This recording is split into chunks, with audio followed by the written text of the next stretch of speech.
Gubernur Sulawesi Selatan, organisasi relawan Jokowi atau Projo memberikan dukungan kepada pasangan Muhammad Ramdan Pomanto Azhar Arsyad.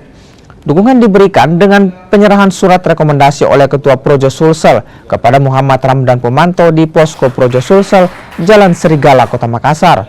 Untuk memenangkan pasangan Dhani Azhar, 1000 Posko Projo Sulsel yang sebelumnya digunakan di Pilpres 2024 akan kembali diaktifkan.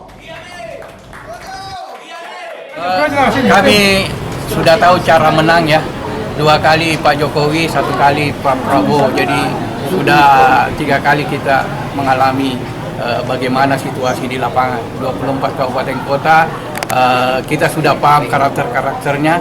Kemudian kedua, posko 1000 posko yang kemarin Pilpres itu kami tetap pertahankan. Tinggal bagaimana nanti kita bergerak, 1000 posko itu akan kembali aktif dan memenangkan Dhani Pomanto. Insya Allah beliau akan meraih kemenangan terbesar. Insya Allah. Tentunya kita selalu ingin berhitung menang, tapi ideologi perjuangan kami adalah ideologi rakyat. Jadi kekuatan-kekuatan kami adalah kekuatan partai plus kekuatan rakyat. Karena memang basic kami itu rakyat. Nah, sehingga Projo itu intinya adalah perjuangan rakyat untuk Pak Jokowi. Prabowo Mania itu perjuangan rakyat untuk Pak Prabowo. Kawal Gibran sama juga seperti itu. Ini kan 3 organisasi ormas-ormas yang barusan saja berjuang itu gabung sama kami, termasuk gabung dengan partai-partai. Walaupun dulu pernah bertentangan, tapi di perjuangan pilkada itu semua cair.